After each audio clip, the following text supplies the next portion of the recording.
Saudi আরবের একটা জিনিস আমার খুব ভালো লাগে, যদিও সৌদি আরব আমেরিকার সাথে সম্পর্ক খুব ভালো, যার কারণে আমরা কেউই সৌদি আরবকে তেমন একটা দেখতে পারি না। কিন্তু একটা জিনিসের ক্ষেত্রে সৌদি আরব এখনো শক্ত অবস্থানে আছে, সেটা হলো ফিলিস্তিন।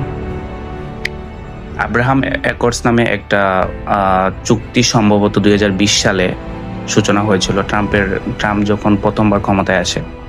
তো ওই আব্রাহাম অ্যাকর্ডসে বলা ছিল যে মিডল ইস্টে যতগুলো দেশ আছে বা আরব যে কান্ট্রিগুলো আছে সবাই ইসরায়েলকে স্বাধীন সার্বভৌম রাষ্ট্র হিসাবে মেনে নিতে বা সম্মতি দেওয়া।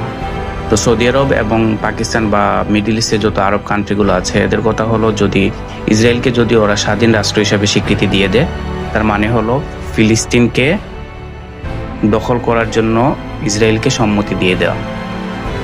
যার কারণে সৌদি আরব টোটালি নাকচ করে দিয়েছে সরাসরি যে এটা সম্ভব না। আবার পাকিস্তানও যেহেতু আমেরিকার ঘনিষ্ঠ বন্ধু, কিন্তু তারপরও এই জিনিসটা পাকিস্তানের সরাসরি নাকচ করে দিয়েছে যে এটা হবে না।